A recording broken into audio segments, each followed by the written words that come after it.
Now we're And live on we are YouTube. live on Hello, Zoom. YouTube. Cool. And we are live on YouTube, and here we go. Now we're live. And here they are. Hello, everyone. Hello. Welcome. Happy Wednesday. Happy Wednesday, midway through the week. And Depends on when they start and stop. is that when you have your own business, it kind of all blends together. And Michelle has a fabulous scarf thing, which she should tell us all about. And but maybe we'll hold off for a minute or two. She's I believe she is now back in Idaho. So Yeah. I think I'd rather be in California, but Idaho is lovely too. So, and I am still hanging out, in the Bay Area. So I'm down here in the swamp. You're not actually near the Everglades, are you? No, other side. Ah, okay. We drive down Alligator Alley though to get to the other side, and there are actual alligators on the highway. Wow. Yeah. Fenced. I mean, they're not crossing the road, but they're behind the highway. I was going to say, why did the alligator cross the road? To eat somebody. to get the golfer. All right. All right. Would you like to do the spiel? Yes, it's spiel time. So we are in week 2, question and answers, and you can use this question and answer button, which is on the bottom of your screen if you're on a PC or a laptop. It may be in the top of your screen or somewhere else if you're using a device. You can type your question there. You can see what other people have typed. If it's a question you're also interested in the answer to, you can add a me too to it. We are going to answer questions that pertain to this week's lessons, and we're going to save any off-roading questions until the end of the class if we have time. You can also use the chat window to do just that. Chat, hello from, what's the weather like? That worked for me, all kinds of good stuff. But please do keep your, excuse me, questions in the question and answer interface or I won't find them. And I do believe that's it. All right. So we're going to alternate between the pre-asked questions and the live asked questions. And I believe Michelle has a ton more questions than I do, so she can go ahead and get us started. Okay, well, the first question I have on my list is Mary Wood asked me if you wrap when we were talking about parking your yarn while you wind or warp. And I wanted to be sure to clarify this. She asked if you wrapped your yarn around your peg before you parked it, and you don't. Because if you do, you're inevitably going to forget when you start at the other end, and then it's going to be longer than everybody else. It's going to be hard to get off. So don't wrap it around, just park it, secure it at the top of the warping board, and don't do any wraps around the peg. An early iteration of the way I did parking yarns was wrap it 2 or 3 times and then wait and pick it back up again, but it never unwraps gracefully or effectively. So not only should you, you don't have to, but you really should not wrap around those pegs at either end. Okay. So that was from Mary Wood. Okay. I have one question, and it was actually to pertain to when the Discover Gradients Lifetime Access was going to be available. And the answer is that it will be available on September 6th. So that was easy. And so let's go to the live questions. And Great. so, Dawn? I have one from Penny who says, when you weave your samples, do you weave all the samples before you do any napkins? Yeah. And So well, I weave some samples before I do my napkins, and then if I have an idea, I weave a little sample in between the napkins, because sometimes you're weaving your napkins and you go, ooh, what about back color? Or what if I did this? So yes, it's good to weave samples before you start weaving your napkins, but after you start weaving your napkins, if you have an idea, there's no reason that between your napkins, you couldn't weave an inch of something to see whether you like it, to see whether the color is what you thought it might be. So you usually weave before, but if something comes up later, and when you get to the end, if you have any warp left, sure, try some other things and see. Don't let that warp go to waste. Use it to sample colors that you wouldn't think might work. Just do fun stuff at the end. Great. Great. I have no more questions, so Do you want me- let me ask a quick question. Stephanie, Martha Narrow posted a question from the week 1 classroom community space. And I'm trying to figure out which question it is that it is. If you can point me at it, if you can comment with the URL of the post, that would be really helpful. Dawn, do you want to read another question? Maybe one for Michelle Yep. while I'm trying to figure it out. Absolutely. Ellen Klein says, I am struggling with getting the PPI on the rigid heddle loom. I beat as hard as I can, but there's a lot of space. Any tips? If you beat a second time, change your, get it to where it's park it in its next position, and then pull it forward a second time. That will sometimes help secure it. I wonder what kind of beat she's getting. If it's a little bit too loose, it'll be okay. It's 12 ends per inch is what the 3's2 is threaded at. If you can get 10, you're going to be fine. If you're getting 6, you really need to work really hard to get it to be tighter than that. Anything over 9, 10 is going to give you a satisfactory product, something that you're going to like, and don't make yourself crazy trying to make it harder than that. But beat it twice, once forward from the position that you placed the thread in, move it all the way to the other position, and then beat from that position. And you will kind of have locked it into place and then be able to scooch it forward a little bit more. So give that a try and see if it helps. Cool. Okay. Why don't you give Michelle a couple of questions? I found the question that Martha was asking, but I need a minute to set things up. Okay. Let's see.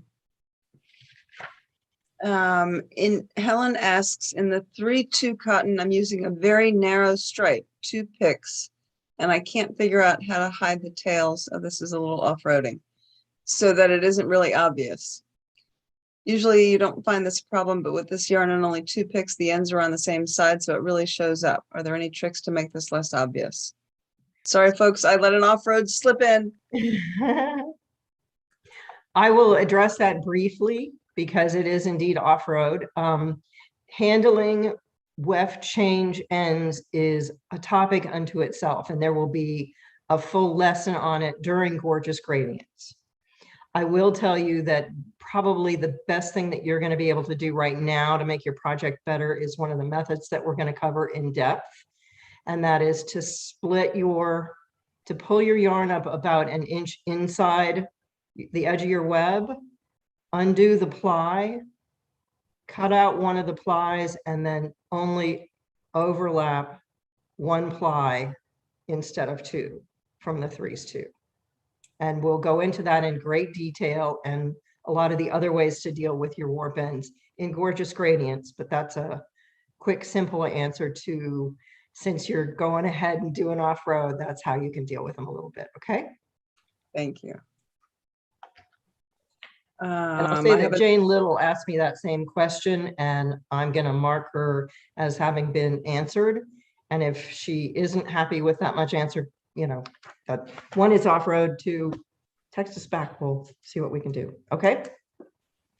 Okay, so I am pulling this. I found the thing and I'm pulling it up, and let's see what I can do with it. Okay, let me share my screen. Okay, so the question was here in the live community. And so Stephanie was asking, this is a smooth gradient, and she's wondering if it's mostly because the values of the warp colors are similar, or is it equally because the hues are close to each other? And then this is another somewhat smooth gradient using cerise and fuchsia in the warp and medium brown as the weft. And so I'm not really familiar with these colors, but I think there are two factors that are going on in this case. One is that the hues and the values are very similar in the warp. If you take this here and here and you blow it up, and this is hard to see because the picture isn't very big, but you can see that there isn't a whole lot of value contrast between the warp and the weft, and they're also fairly similar. They're also fairly similar colors, but you can also see similar hues. They're close to each other in the color wheel. But the other factor is also that the weft in this one looks to be a fairly light color, or at any rate, it looks like it's a lighter color overall than the weft in the one on the right and the left. So if you look at this one here, this is intrinsically a darker color. And remember how a darker color weft will produce a higher contrast gradient. So I think that if you were to take this gradient here and give it a lighter weft, for example, the orange weft here, that's being used here, or orange or light brown, it's hard to tell, that you would find that the gradient became a lot smoother. I don't think the gradient between fuchsia and brown would ever be quite as smooth as the gradient between this orange and fuchsia, because these two colors are almost exactly the same value. But I think you would find that the gradient became smoother. So there you go. Back to you, Michelle. Okay. Justine, I'm not sure if I pronounce that right, probably not, it's French, asked if she's weaving, and it says to weave 14.5 inches for the body of the item between the two hem markers, and that the napkins are supposed to be 14.5 inches square.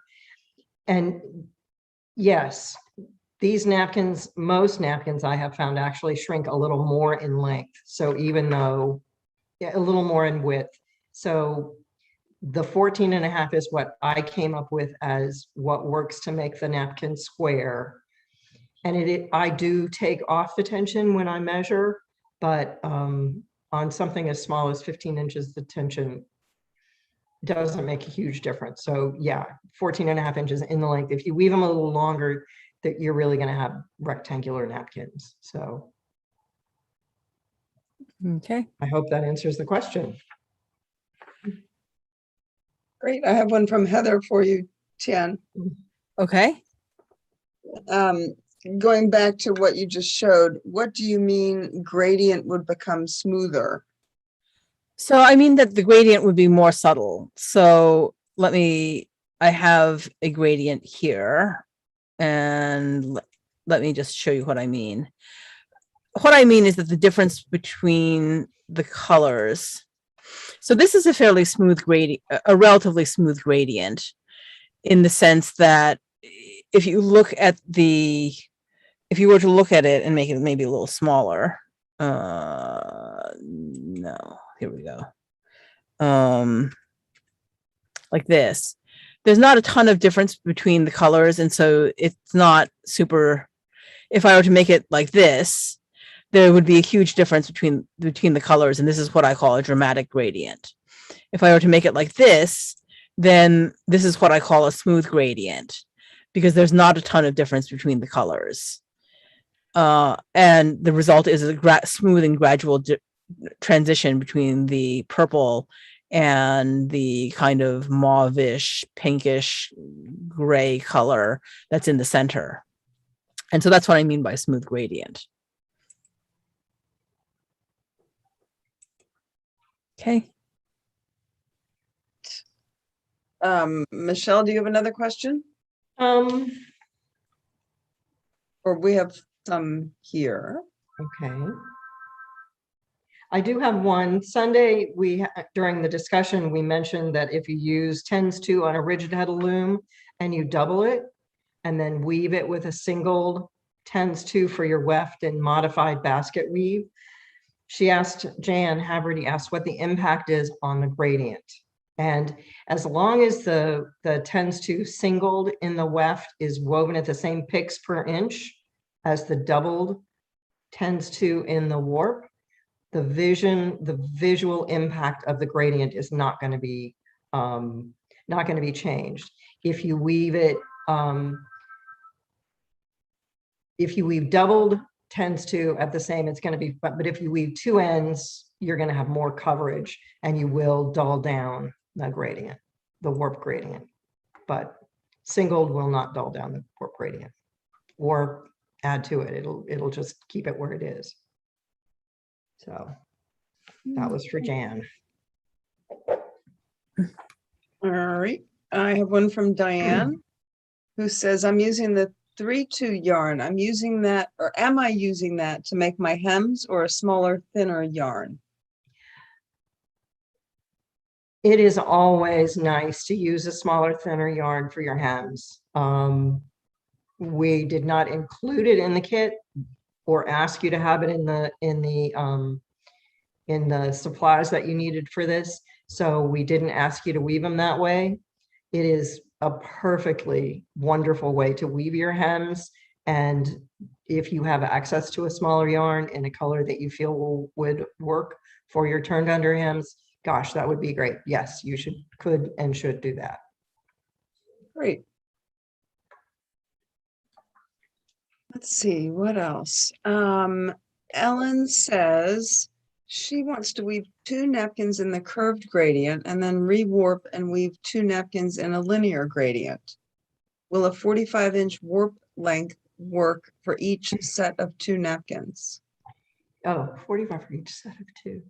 Depends on your warp weight, your loom waist. If you're on a rigid heddle and you've got 12 inches, you'll have about 14 or 15 inches of loom waist on that. Boy, not even quite that. You'll have about a little over 10 inches of loom waist, which isn't a lot of loom waist. You have to figure you need 30 inches per napkin plus 2 more inches for hems, or 15 per napkin. If they're just rethreading though. Oh no, it's rewarping. Never mind. Rewarping, yeah. No, it's rethreading, but there's still not enough. No, because if you're doing the curved gradient and then you're doing the linear gradient, you're winding 2 totally different warps. Right. Yeah. Right. And yeah, no, 45 is not long enough. Mikey asked if my color wheel was printable and how to get one if not. So here's the thing: the color wheel, the color wheel is an image file and you can print it out, but printers are not necessarily accurate in printing color. And so if you want a printed out version and you want it to be color accurate, I would suggest ordering one, and you can get one from Amazon. Search for CMY color wheel, or from Dick Blick. Again, search for CMY color wheel. It stands for cyan, magenta, yellow color wheel, and that's what you want to buy. Okay. All right. I have a double. 2 people would like to know the answer to this question. Deb says, if you have all dramatic colors, will you end up with a smooth transition? Example, dark blue and black weft with either dark blue and black warp with either dark blue or black weft. So colors themselves are not dramatic. The color, it's two colors put together that have dramatic contrast. So dark blue is not necessarily dramatic in itself, but if you put dark blue next to white, that would be dramatic. It's the amount of contrast between the two colors that makes it dramatic or not. So dark blue and black, warp would not be dramatic, and that would give you a smooth transition. If you have dark blue and if you're asking if you have dark blue and black warp, so if you have dark blue and black warp with either dark blue or black weft, you'll wind up with a smooth transition because the warp starts out with smooth. Now, if you start out with dark blue and white warp, which is a dramatic combination, and you wind up with and you pair it with the same colors, then you'll still wind up with a dramatic gradient. I hope that answers that question. If not, let me know and I'll try to clarify. Great. Okay. Let's see. Diane says, are we only using two colors in the warp? For Discover Gradients, yes.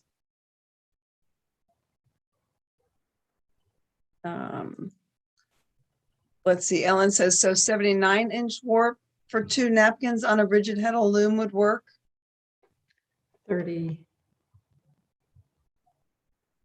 God.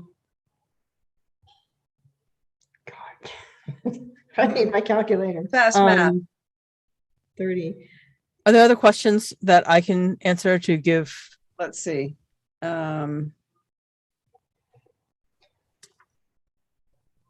Francine is asking if lifetime access to the Weave Along will be free if you enroll in Gorgeous Gradients.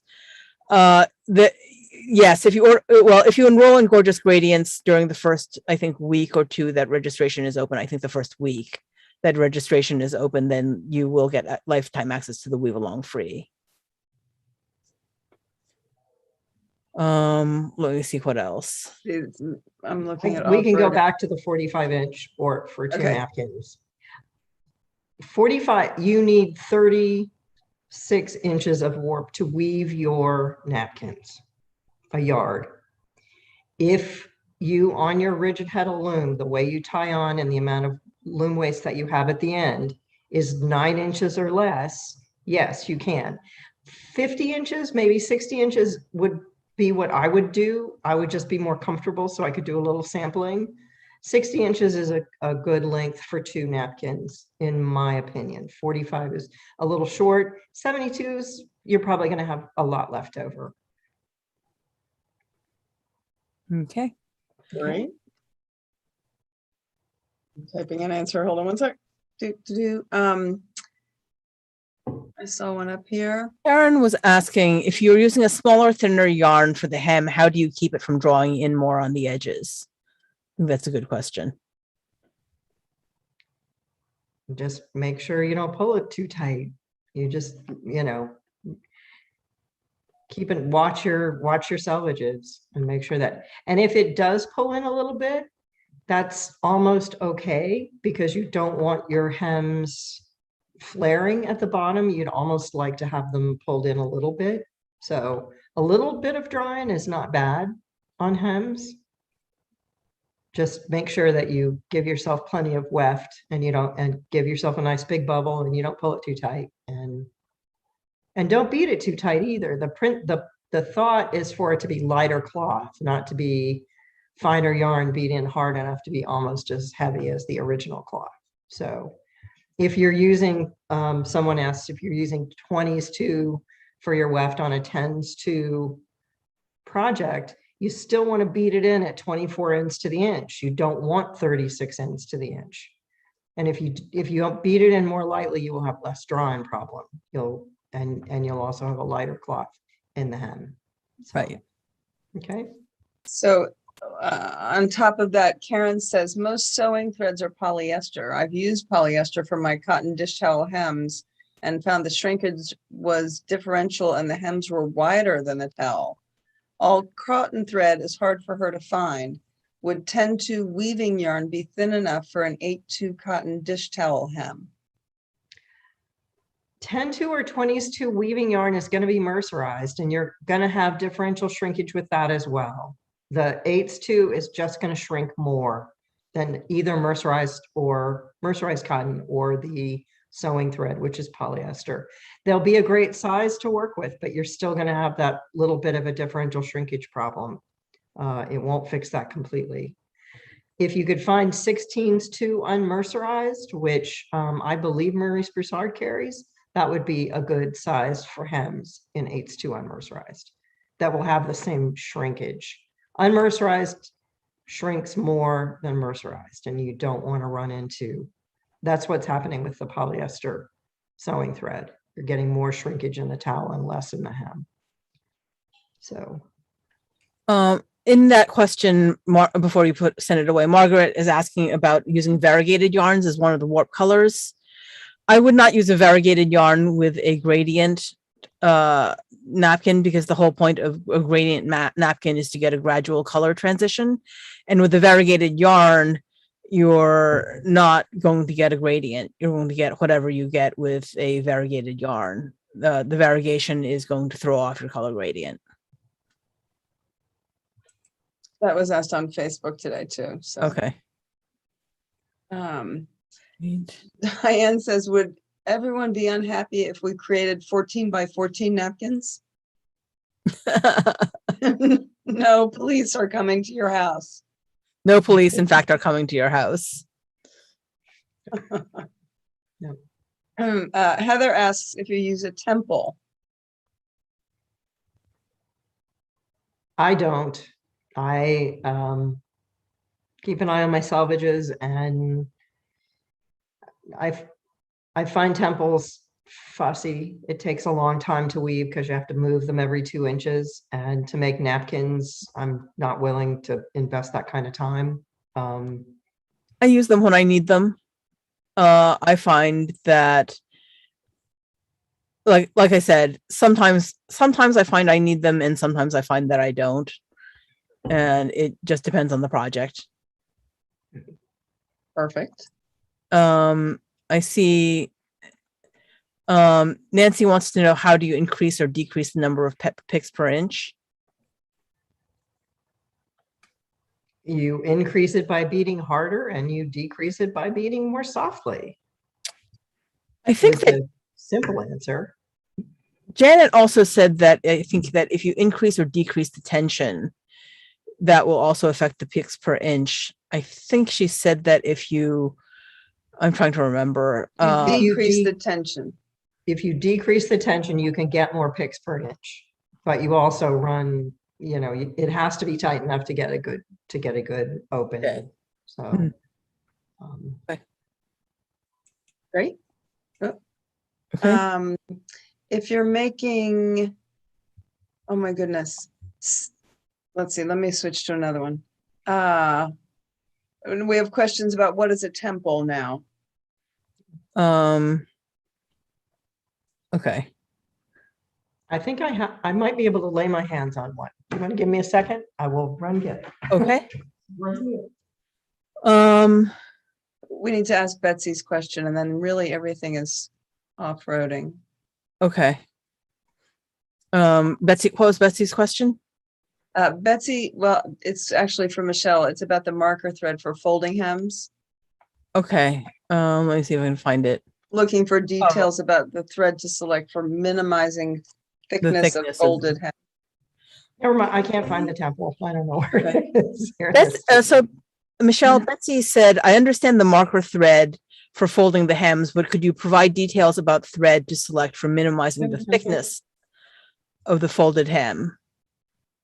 And also any special things about how to weave that marker thread?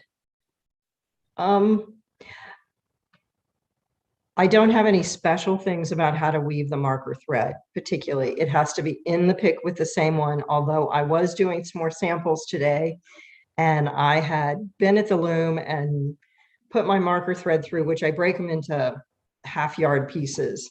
And after I did that, I had a one end and it went around and had a loop and it came back out the other side. When I went to take those out, all I had to do was hook on that little loop and yank, and both pieces came out. So those will go in the new instructions, something new that I learned about doing that kind of hem. There's not much about putting them in. They're small and simple, and you hardly see them at all. If you can use a smaller thread to do your hems, great. Even if you can only, if you can't use a smaller thread, but you can put in slightly fewer picks per inch, you will get a lighter hem edge. So if you go back to say 6 on the 8, on the 3s to 6 ends per inch, just for the hems, you may be able to lighten up how much fabric you have in that hem. Does that answer all the questions she asked? There were several parts to that question. She was looking to understand the thick, what thread to select to minimize the thickness of the folded hem, the marker thread. Oh, I use sewing thread. And you Sewing pull thread. that out. Huh? And you pull that out so it doesn't affect the hem at all once it's out. Right. Once you've turned your hem, you pull that sewing thread out and it doesn't affect the thickness at all. So now you've answered all the questions. Yeah. Okay, good. And Katsi was so kind to bring me a temple. This is a temple. These are wicked little. You take these little hooky things that if you can see them, and put them into your web, and it's adjustable. So you can make it fit. So it's the width that you want your warp to be, and you just use it to hold your warp at the width that you would like for it to be. And you weave a couple inches and then you move it down the warp. So there's a temple. It's adjustable. All right. Well, Okay. it looks like everything here is off-roading now. So let's go through the off-roading questions since we've answered the other ones. I have So one question on the backside of it. Oh. Catherine Turner asked, and this is a question, I think it's not off-road, and it's something that we hear a lot. If you have a 2-shaft pattern and an 8-shaft loom, do you have to take the harnesses out or do anything special? And no, you can just thread a 2-shaft pattern in 1, 2, 3, 4, 1, 2, 3, 4, 5, 6, 1, 2, 3, 4, 5, 6, an odd even pattern. I've woven some wonderful plain weave fabric on a 24 shaft loom that was 1, 2, 3, 4, 5, 6, 7, 8, 9, 10, 11, 12, all the way up. So you don't have to take harnesses out. You don't have to move them. You can just spread it out into a basic 2-shaft odd even threading on all of your shafts. And that will make your warp, it'll make it easier for you to get your warp on. So I've had that question before. I wanted to answer that. That's not really off-road. So here we go with the off-roaders. Let's see, someone is having trouble hearing me, so I'm turning up my microphone a little bit. She wants me to come out of moderator space, but Diana says the question is a little off the topic, but it does affect her project. I managed to lose my cross on the last 70 or so ends of my project.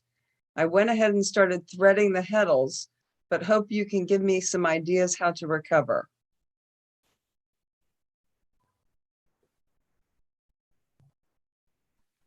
Do you want to take that? Do you want me to take that, Tian? Yeah, why don't you take that one? Probably the best way to recover is going to be to use because what warp art, what gradient are you doing? Is she doing it? The more color changes she has, the easier it's going to be, because you can go to the next color change. Say a prayer. That's another good one. Just look at how they've come, look at how they're getting to where you are, and hope that you can find them and follow the color order and do the best you can. So, and not worry a huge amount about it. Just Do the best you can. I think Do the this best is you sort of can. is sort of my mantra when, Right. when that And- happens. And use your color order as something to help you know what the order of the threads that you're looking at are. So Joy Hogue is asking what my advice would be about using 3 colors in the warp. It depends on how you're trying to use the 3 colors, really. The main things you want to watch out for are, one, how your warp colors are blending with your weft colors. And that basically boils down to, if you care about bright colors, follow the 3 primary rule exactly the same way that you would with 2 colors. The second thing is, if you want to do 3 colors in the warp and you want to do gradients with them, then wait until Friday, because we are coming out with the gradient editor on Friday, and I'll be including some demos of some of the wonderful things you can do with the gradient editor, which includes doing multicolor gradients. If we have time, actually, at the end of this session, I'll go ahead and do a demo of actually how to do a 3-color gradient with the gradient editor. So hold that thought. Okay. All right, let's Question? see. Tan, Margaret is asking, how do we handle natural, cream, flax, beige, tan, and similar colors? Where do they fit on the color wheel? So all of those colors are various shades of brown, and of light brown, I should say. Brown is a dulled out orange. If you look at it on the color wheel, let me get my magic color wheel. Hold on a minute. Let me find it. Grab another question while I'm finding my color wheel. Okay. Should we be using floating selvages? So not for plain weave. There's Plain no point weave, for plain weave. you never have an issue with The whole idea of a floating selvage is to mimic a plain weave selvage. And since you have plain weave, there's no reason to use a floating selvage, because you've already got a plain weave selvage. if you have a lot of trouble with drawing, it's possible to use a floating selvage to alleviate that a little bit. You can just put another thread on the outside that you will remove later, or not. All right. Okay. So no, keep going. I want to do a little more hunting. Okay, I'm going to answer this one. Margaret has asked, what about using a variegated yarn for the weft? And variegated yarn in a gradient is just going to obliterate the gradient. So Yes, that is basically entirely accurate. just not going to work. And Margaret, you can type your own questions and not put them under other people's questions. Let's go back to the top. Olga says, based on my trial sample, I've decided to double my weft. Do you have any tips for double winding my shuttle from a single cone of yarn? And there's another person interested in that as well. If you have to wind 2 bobbins and then double it from the bobbins, you really are never going to get good equal winding on a double bobbin from a bobbin and a package. So Okay. my advice is to wind 2 bobbins, 2 single bobbins, and then from those 2 bobbins, wind a double bobbin. Okay, so I am ready now, finally. Okay. Sorry, it took me a while to dig out the right photos. So let me share my screen and get these off the thing. So, okay, so here we have the color wheel. And as you can see, the color wheel is divided into segments. And if you look up at the segment for orange, you can see that as you get paler and paler, you start getting to, on the outside section, you start getting sort of the creams and the beiges.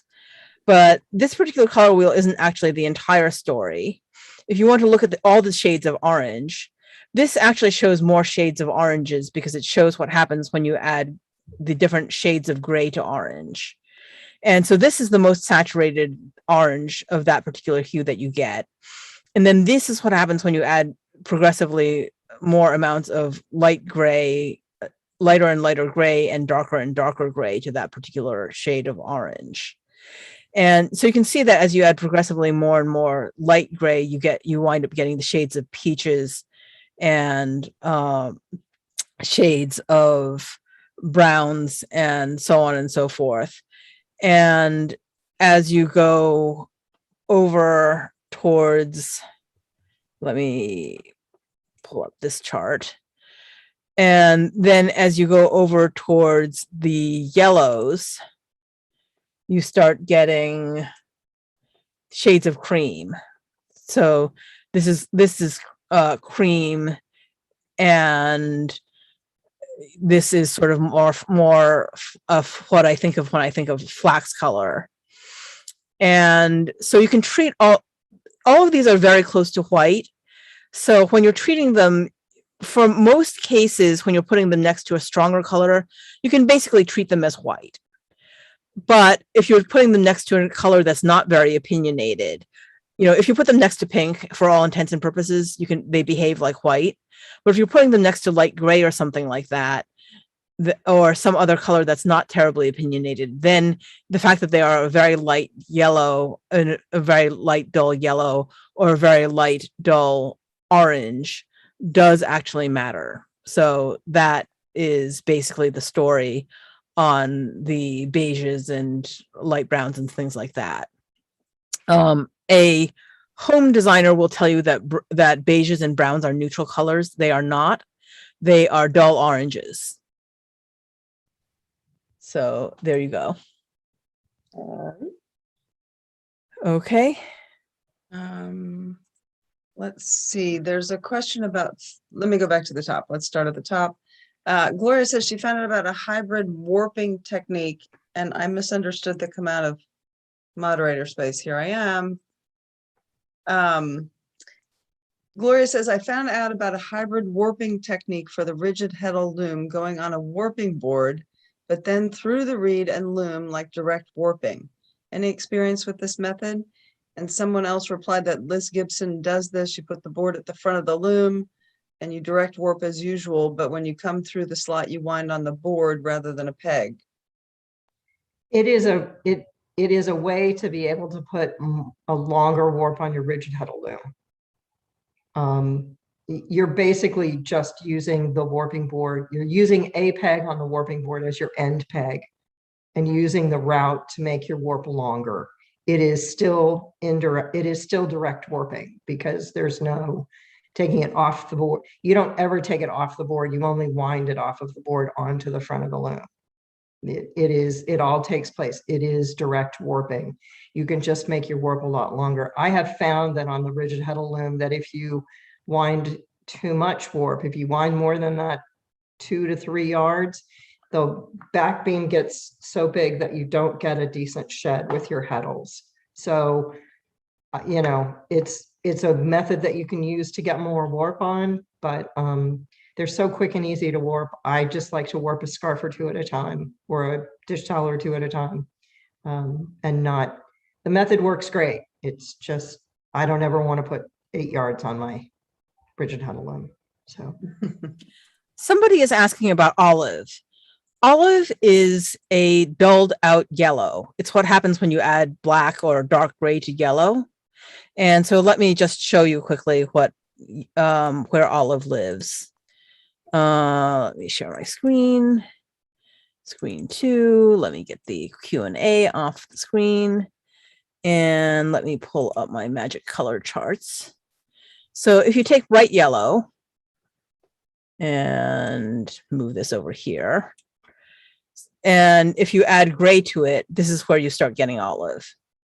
Once you start adding darker and darker grays to it, and I'll just zoom in here, you can see how this starts turning into olive green. And as your yellow starts going more over towards, your golds, then it starts becoming a more goldy brown color. And as your yellow starts going over more towards your yellow greens, come on, then you start getting more of the greenish olive greens. And so that's the story on olive green.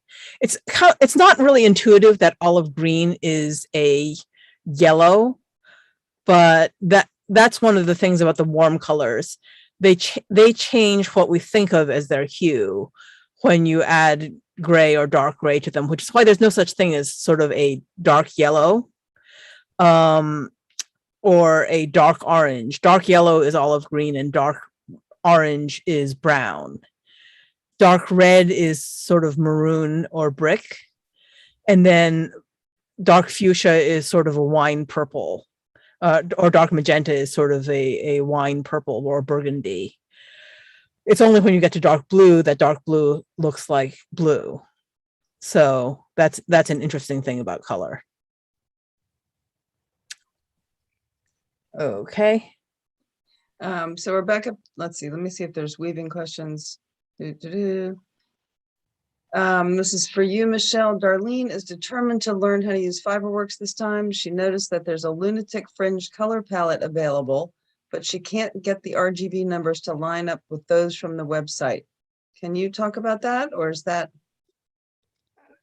I can only talk about that in that Ingrid and Bob selected those colors without the use of the RBGs or the hex colors. They did them, they eyeballed them, and they came as close as they could, and they work pretty well. I would probably use the hex or the RBG numbers instead of the lunatic fringe palette that's in there at this time. It's an older palette. Great, thank you. Why don't I answer the gorgeous gradient questions and just get all that done in one fell swoop? Okay, So great. the story on gorgeous gradients is that it is being offered from October. Let me look at my calendar really fast. It is being Couldn't do that offered fast enough. from October 8th through, I believe, November. Sorry, I don't have this completely memorized. October 8th through November 5th for the 4-week version, which covers plain weave and straight 4 shaft twills. There's a 2-week extension called the Gorgeous Gradients Deep Dive that covers more complex structures than plain weave or 4 and straight twills. And that runs from November 5th to November 19th. So that's basically a 6-week class. So you have a 4-week and a 6-week option. The 4-week is suitable for either shaft weavers or rigid heddlers. If you want to do the 2-week extension, that's really meant for shaft weavers because it's about more complex drafts. There's going to be an early bird special where if you buy Gorgeous Gradients and the Deep Dive, then you get lifetime access to the Weave Along for free. Otherwise, starting September 6th, you can buy the lifetime access to the Weave Along, and then you have access to the Weave Along forever. And that also gives you access to the color gradient editor, which is coming up on Friday, for just the drafts in the Weave Along for basically until I retire, which is going to be quite a while from now. It gives you access to the course materials forever. I don't own the color editor, and therefore I can't give you access to it after I retire. That's basically the agreement I have with handweaving.net. Let me see, what other questions? How much does Gorgeous Gradients cost? Oh, yes. $99? Gorgeous Gradients is $99. If you want the add-on, the additional 2 weeks for the complex drafts, that's $49. So the combined classes, so the 6-week version is $148. How about this course? Can they buy lifetime access on the 6th? Yes, you can buy lifetime access on the 6th. That will be $19.99. And that basically covers hosting costs, to be perfectly honest. And can they join hand weaving net through the link on the section about the color editor now? You can do that now. You can do that and get the discount on the subscription anytime between now and September 10th, which is when free access to the Weave Yes. Along goes away. Great. Debbie asks, if you can't weave right now, would you still get significant value from taking Gorgeous Gradients in the deep dive? And will you get access to both of those if you register early? So you can register for Gorgeous Gradients and the deep dive anytime between now and a week before class starts, which I think is the beginning, basically end of September. And you would actually get significant value. You don't actually have to weave the project to get benefit out of it. I always tell people you can get like 95% of the value just by following along and doing the design exercises. You don't actually have to put anything on the loom. And if you don't actually have time to do it right away, you can always buy it, get lifetime access, and do it later. Does that answer all the questions? Let's see if there's any other Gorgeous Gradients. I think that was it. Oh, Deep can you use dive the is same warps for Discover Gradients for the next two workshops? No, they're different. And the dates once more are October, I think 7th or 8th. It's the Friday.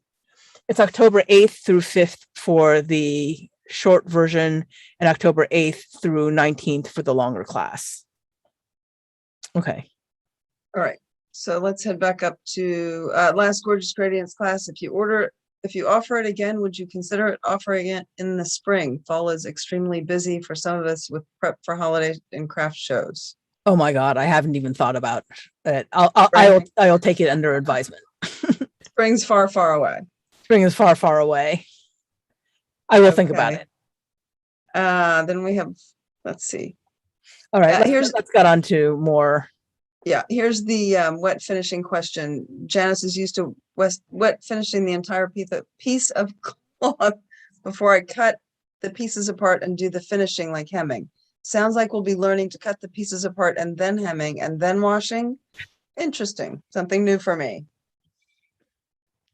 Well, if you would wait for the lesson to come out on Sunday, you would know that we wash the whole piece together. So no, you don't cut it apart and then wash it. That is, I don't know where that rumor got started, but no, we don't. You will learn to wet finish the whole piece and then use the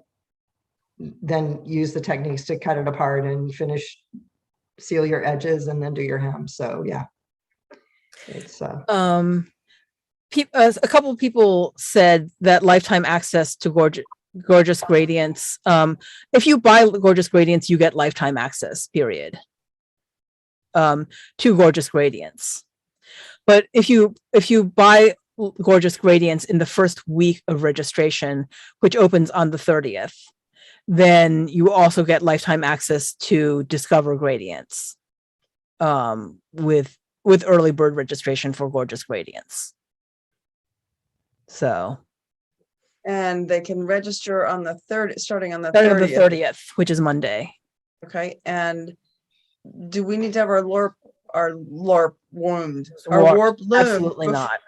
Warping warping is covered, but not until week 3. You don't have to warp up until week 3 because you're designing your warp in the class. All right. Okay. I see an actual on-topic question. Although that's more of a week 3 question. How about Cass Markovich, who's had difficulty understanding how to park her yarn when warping, changing from one color to another? I am visual. Do you have a picture or YouTube demo suggestion? There are pictures in the lesson from lesson Sunday. Yep, there are a series of pictures of the different ways to park your yarn. They are in the Sunday lesson. All right. I hit the wrong button on this one, so I'm going to ask it. Susan Caton wonders, for 2 wefts, can you use a double bobbin shuttle? Sure, absolutely. Great. Yep. Karen Stromberg asked, are the Munsell color charts available? Not in this class. Okay. Let me go back up to the top here. Let's see. Using my rattle a 10-2 on a 4 shaft, better to use 1/2 inch or 1 inch with 12 threads or 24 threads, I guess, rattle sections. Depend. Okay. 10-2 on 4 shaft. If you have a 2-dent rattle, you need to use 12-inch sections. If you have a 1-dent rattle, you need to use 24 dent thread sections. Your rattle groups need to fit into your rattle dents. Alrighty then.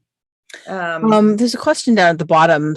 Suggestions for keeping the warp from getting tangled as you park and change colors. Yes, you need to put the non-working cone to the back. So if it is behind, it should be to the outside and to the back of the warping board, the one that you're not using. Then you pull that one forward and put the other one to the back. And the non-working cone has to be the one that's closest to the warping board and furthest back at any time, and then they won't tangle. Cool. Joanne wonders if there's a reliable method to measure the length of weft yarn to load on a shuttle that will eliminate having ends, particularly for smaller weaves such as napkins. I use multiples of the length of she's probably using a stick shuttle. And if I have a 12-inch stick shuttle, I know that that's a foot, and I figure out how many feet I need and then do that many wraps and then one extra. And so if you can use the length of your warping or your stick shuttle as a measurement, you can figure out how many passes you're going to do and how many feet you're going to need, and then wind it from that. Great. Okay. Let's see. Harriet's asking, would there be a kit for the beautiful bundle gradient blue scarf we saw earlier in Gorgeous Gradients? That kit's already available at Lunatic Fringe Yarns. Woohoo! Yes. It is a rigid huddle kit, and it's the ombre scarf kit. So, yep, it's already up there. It comes in blue and purple. So, All right. Helen Messerly is wondering how you feel about freight check. I don't sew or have a machine and plan to hem by hand, but I don't want my cloth to fall apart in the wash before hemming. we will discuss lots of ways to secure your ends on Sunday when I go. Working It's stuff. coming out on Friday, and there are 3 different ways that Michelle is suggesting for dealing with raw edges. So patience. Okay. Margaret's wondering if she selects a textured yarn such as boucle for the warp or the weft, how would that affect the gradient?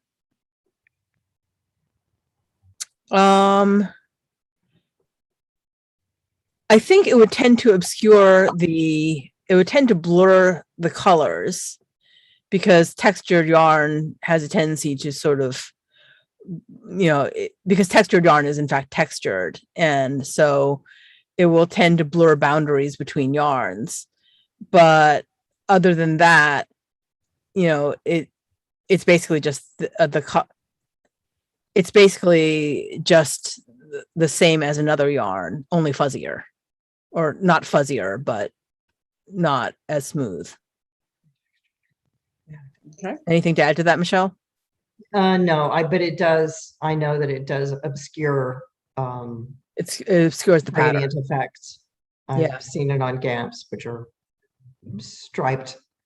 I wouldn't be wildly enthusiastic about using it, I guess. Yeah. Renee Laffey wonders if the Munsell color charts are worth the investment for a weaver. I'm assuming they may not be inexpensive.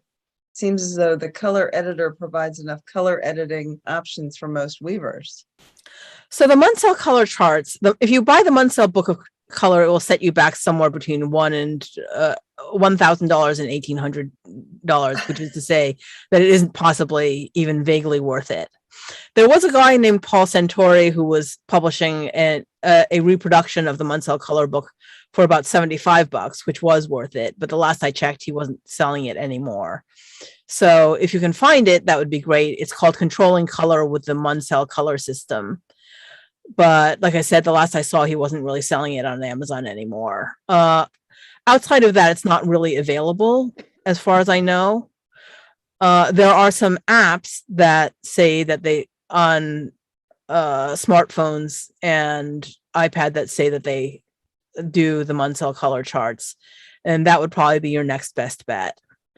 So in general, though, I don't think you need them. They're helpful for understanding how colors work, but you don't really need them. I think the color editor provides more than enough options for, as you say, for weavers. Great. Michelle, can that blue scarf kit be done on a shaft loom? Harriet does not have a rigid heddle. Yes, it can. It requires a little bit more loom waste. You have to be careful, but the kit weaves 2 scarves. So your scarves may not be quite so long because you need to allow for loom waste, but it's perfectly possible to weave them on a shaft loom as well. Okay. Cass wants to know, as a rigid heddle weaver, is handweaving.net a good value? I understand it's for multiple shaft weaving drafts. So handweaving.net has 70,000 drafts. Now, a lot of them are for multiple shafts, but the handweaving.net is also much more than just a draft library. It also has the color editor, and it's about to have the gradient editor, which is being released basically on Friday.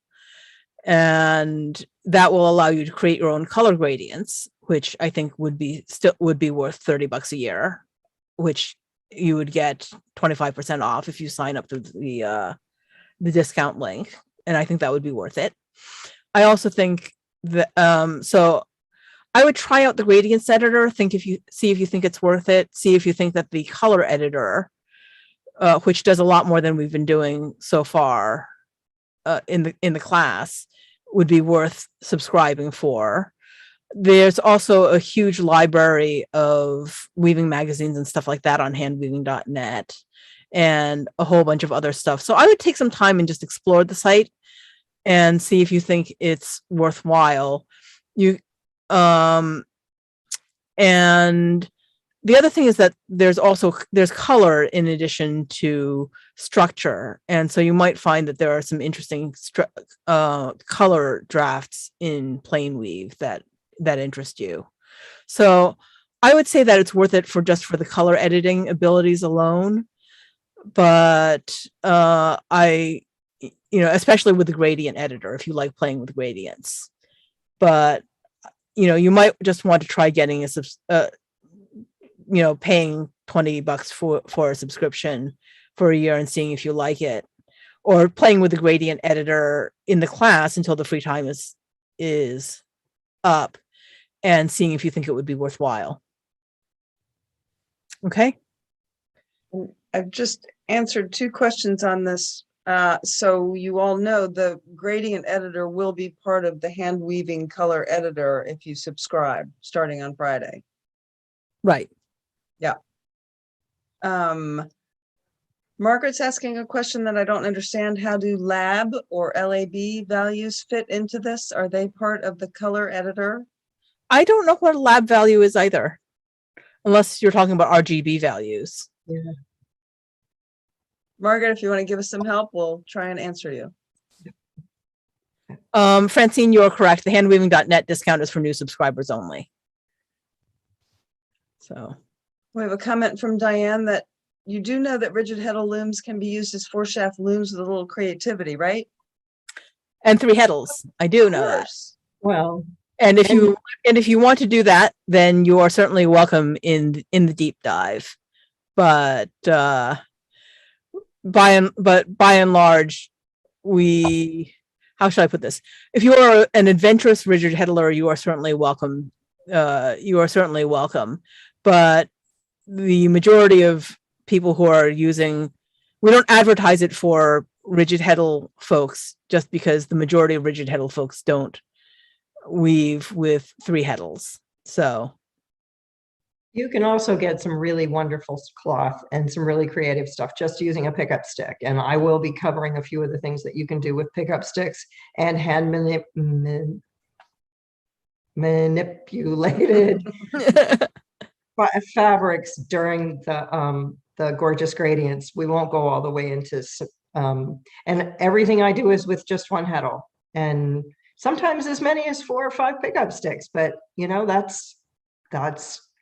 it's really fun. And one of the things about gradients is the way that they're situated on the loom. They really give you good guidelines to make using those pickup sticks to add interesting texture a lot easier than it is on a solid colored warp. So there's a lot of fun stuff that you can do with pickup on gradient warps that we'll be covering in Gorgeous Gradients. So yes, I know you can do fun stuff on the rigid heddle. Sue is asking if you are making 6 15-inch napkins, wouldn't you need 90 inches of warp plus loom waste? And the answer to that is that you need to account for take up, and you need to put in extra for hems and sampling and things like that. So you need more than 90 inches. And I think Dawn already answered Margaret's question about variegated yarn for the weft. Yes, I did. Your gradient. So I don't recommend it. So I can answer. Good, thank you. I have a question that came in that was off topic and we didn't get to it, but now since we have a minute, I think it's something that a lot of people might want to know the answer to. Lynn Maloney asked about, she has leftover yarns on the cone. She has 5/2, 20 color spectrum. She doesn't know how to find out how much yarn she has left on the cones because she doesn't know how much the cones weigh. All the Lunatic Fringe yarns, cardboard cones weigh an ounce, right at an ounce. The ones that you get from Maurice Broussard inside the 8s2 are a little bit smaller than that. But if you, in general, take your yarn that you have left over, weigh your cone, subtract an ounce for the cone itself, you will know how many ounces of yarn you have. And if you have your conversion of yards per pound, you'll be able to figure out how many yards you have and what you can do with the yarn that you have left on your cones. I know a lot of us have a lot of cones left over with bits, and it's always good to be able to figure out how to deal with those. So a bunch of people want to see your scarf, Michelle. Okay. Well, if you were here on Sunday, you saw that on Sunday it was a backdrop, but today it's a scarf. It's the same piece of fabric that was hanging behind my head when I was in California at Tien's. And it is an 8-shaft 20s2 fancy twill that was designed by Mary Barrett. And it has the 20 colors of the original spectrum in the warp. And then it's woven with all 45 colors that we now have with all the tints and tones in a gradated one pattern of each color. So that's my scarf of the day. That's your show and tell. Fantastic. So Michelle, I have 2 questions for you. Karen wonders if you'd ever consider doing a class just for rigid heddle weavers. There seems to be quite a lot of us. Sure. There are a lot of you, and I do love the fact that I do love rigid heddle weavers and rigid heddle looms. I started weaving, my very first loom was a 16-shaft ABL mechanical Dobby. Nearly 30 years ago. And it's funny because I've gone from 16 shaft to 8 shaft to 4 shaft, and now I'm weaving a lot on rigid heddle looms. I feel like I'm the Benjamin Button of weavers. I've just sort of regressed. But as it's gotten simpler, there have been different challenges intellectually to working with them. And I've really, really enjoyed. I think the rigid heddles are great, and they're a lot of fun, and they're a good entry way into weaving. And you can do tons with them. So, who knows what will happen in the future. Let Okay, go That ahead. rigid heddle pickup work that you mentioned will be covered in the 4-week course, right? It's in the Yes. 4-week class. Yep. Yeah. And Gorgeous Gradients deep dive. So we're not going deep into all the other weave structures in 2 weeks, but I'm going to do an overview of the things you should be looking at and considering when you're doing gradients with other types of drafts. So I'm not going specifically into overshot and so on, but I'm going to talk about design considerations when you're dealing with patterned drafts. So drafts that are not like plain, like twill or plain weave. So okay, we're down to 3 questions. Yep. Etta Lee wonders who supplies 16-2 unmercerized cotton. Anybody know where to find that? I thought Brassard.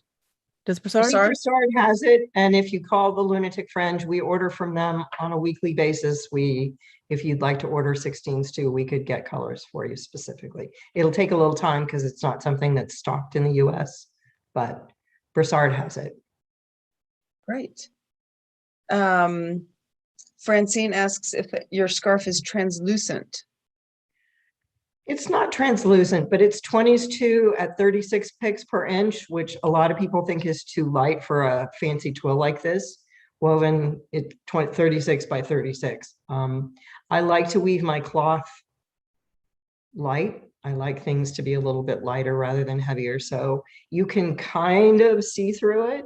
I have pictures where, when the light shines on it, you can see through it a little bit, but how about opaque? Well, not translucent, but opaque. I was terrified that the cats would get to it.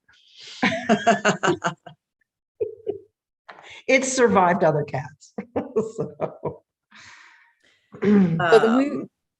So go ahead. Quick question. Margaret wonders what weave structures specifically will be covered in Gorgeous Gradients. So Gorgeous Gradients, the 4-week version is going to cover plain weave and 4-shaft straight twill. And the reason I'm covering those is that in the 4-week class is that it's a short class, and plain weave and 4-shaft straight twill is basically our good, simple structures that show off gradients beautifully, precisely because they are so simple. With gradients, you've got a lot that's going on with color, and it's kind of a way of getting the structure out of the way so that you can focus on what's going on with the color. And that lays the foundation for understanding what's going on with gradients without pulling in all the structural issues, so you've got to walk before you can run. Then the 2-week extension, the deep dive, brings in the structural factors and talks about the different things, the different ways that structures can affect your gradients and your color choices and so on and so forth. And once the groundwork is laid, then you can come in and understand how to work structure and pattern into a gradient. So Gonna be a good one. Yep. So our last, Francine mentions that she used a pin loom to test color interaction and gradients in small scale because it's easy enough to weave a quick bit of cloth. Sure. Yeah, absolutely. Okay. If there are no more questions, I'm going to be a little self-indulgent and give you a quick demo. Oh, wait, there's another question. Oh, fast.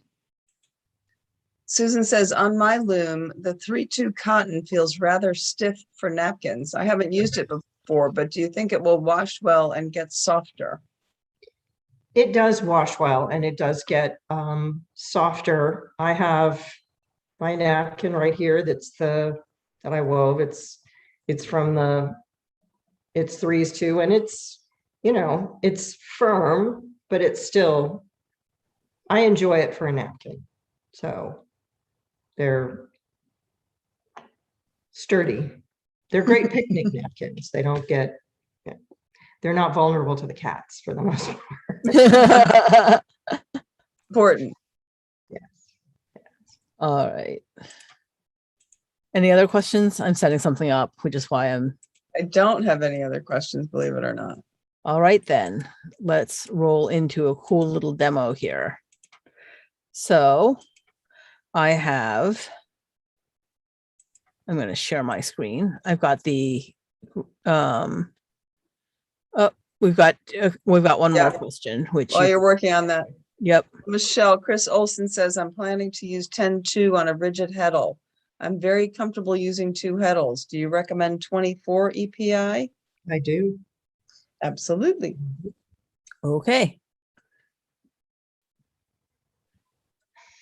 Okay. So here we have the gradient editor. And I'm just going to show you some of the magical things that it can do. This is a sneak preview into Friday. So here we have a Planeweave draft, and we can just pull up the gradient editor. And I'm going to select all warp because I want to put the gradient in the warp. And so you can do 4 kinds of gradients actually. And so about the linear, the curved, and the Fibonacci. Alternating stripes is due to set up a striped gradient, which I'm not going to talk about right now. But if you want to do a linear gradient, all you have to do is select your 2 colors. And let's just suppose you want color 1 to be green and color 2 to be, I don't know, let's make it blue. And then all you have to do is click the linear gradient type and it makes a gradient for you. And I don't think that's quite the right set of colors. So let's do blue, yellow, and red. And I've just changed the colors.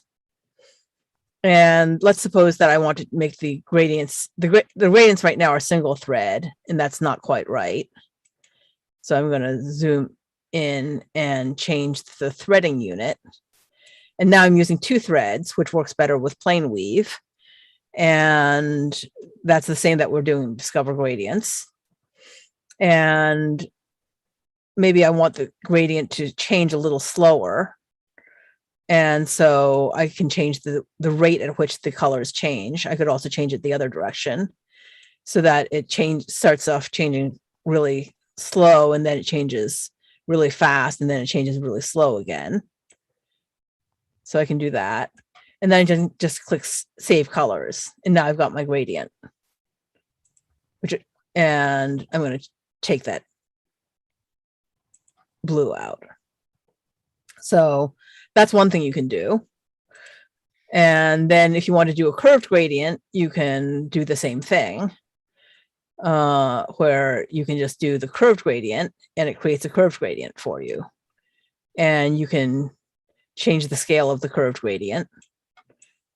You can change it up or you can change it down, and that changes the curvature of your curved gradient.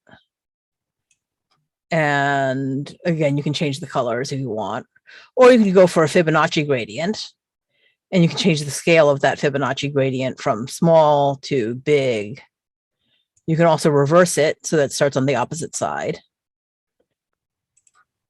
And then you can, if you want, you can also do a double gradient.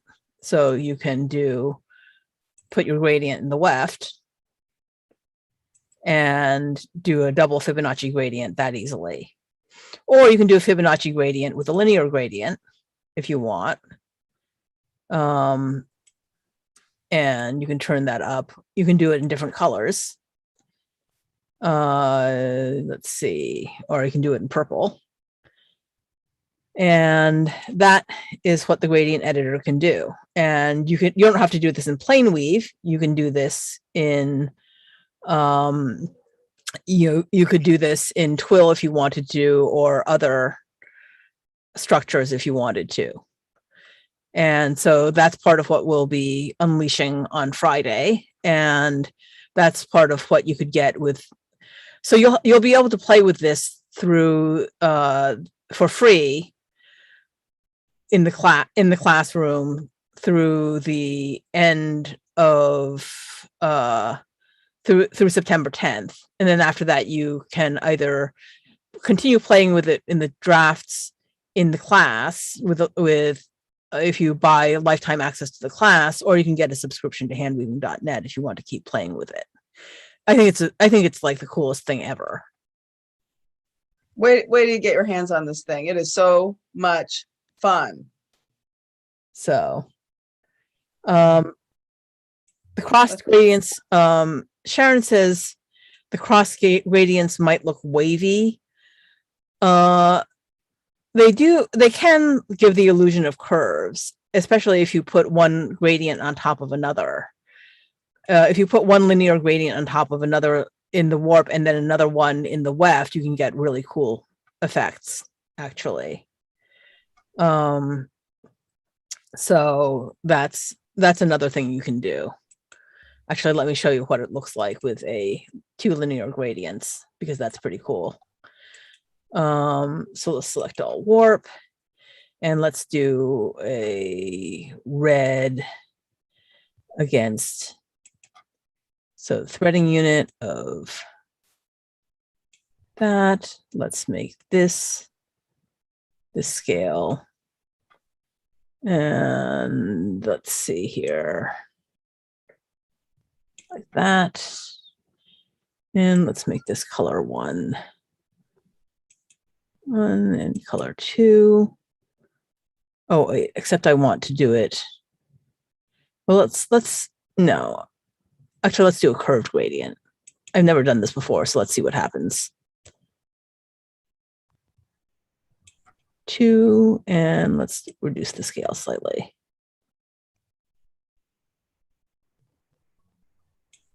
Save colors.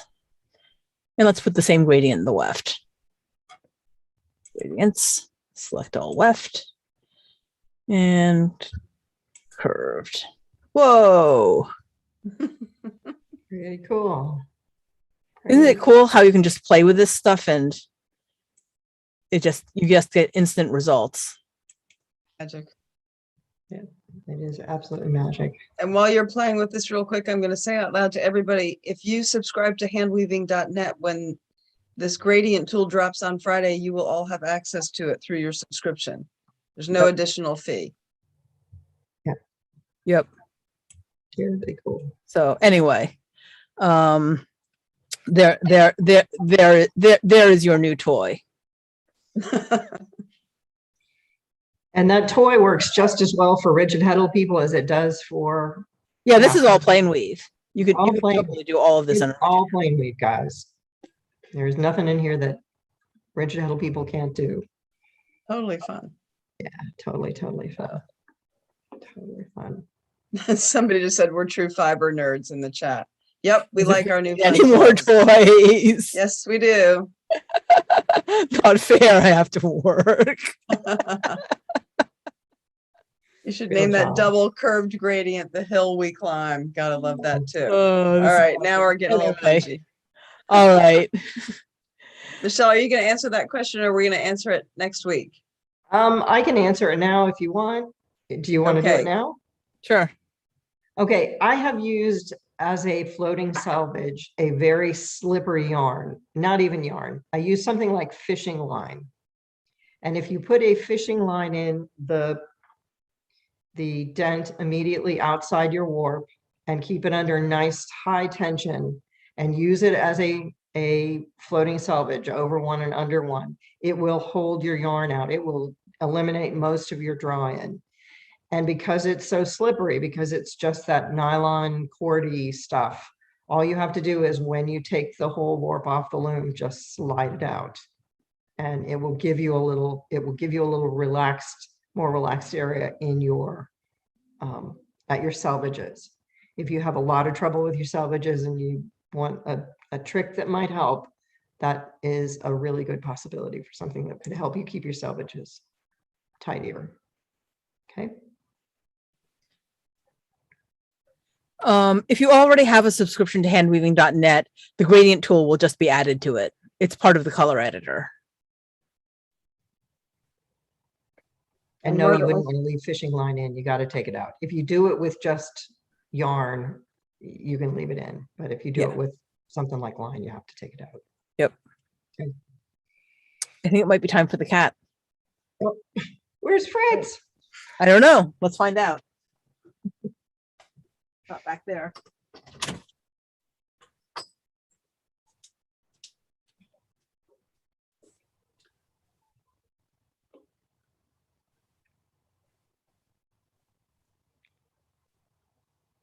I'm making sure I have all these questions.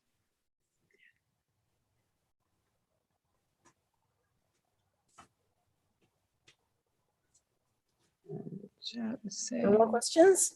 Hi, Fred. We've got a cat. Hey, Freddie. All right, then. I think Thank you, that's it. everybody. And I'm good to go. You don't have to subscribe by Friday or after to access handweaving.net. You do need to subscribe by the 10th, by September 10th, if you want to get the discount. If you're the new subscriber discount, that's all. You can certainly subscribe after that if you want. So, all right. Thank you, Have a good everybody, for evening. coming, and we will see you on Sunday. See you soon. See ya.